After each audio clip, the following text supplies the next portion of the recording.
To get special education services, a student needs an IEP. IEPs are legal documents that spell out the individualized instruction, services, and supports a child will get at school. They're like a blueprint for how the school will help the student make progress and meet educational goals. IEPs are covered by the Federal Special Education Law, IDEA.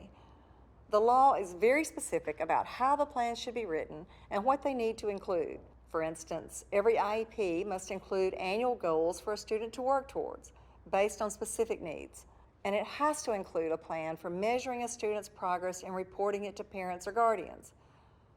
One of the most important parts of an IEP is called the present levels of academic performance. This section describes in detail a child's abilities and weaknesses. It also explains how individual challenges impact a student's ability to keep up with grade level instruction. The whole point of special education is to help students with disabilities learn the same content students without disabilities are learning. IEPs are designed to meet each student's needs. For example, a student with dyslexia might get multisensory reading instruction twice a week to improve decoding skills. A student with dyspraxia might receive occupational therapy. To get an IEP, a student has to be evaluated for special education and found to be eligible. Next, the IEP team meets to create the plan.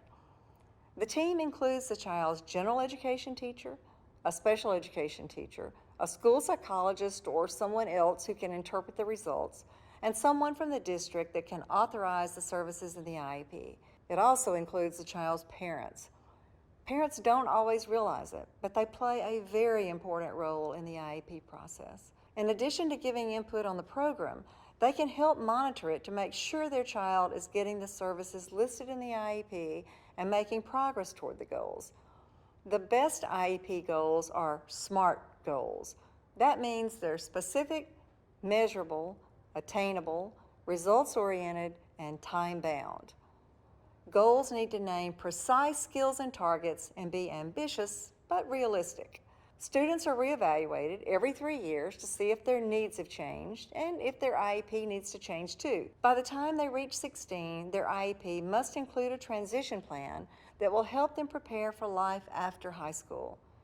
It's so important for parents to be involved in the entire IEP process. They can work together with the school to develop a strong special education program, and they can advocate every step of the way to make sure their child is getting the best possible help and support.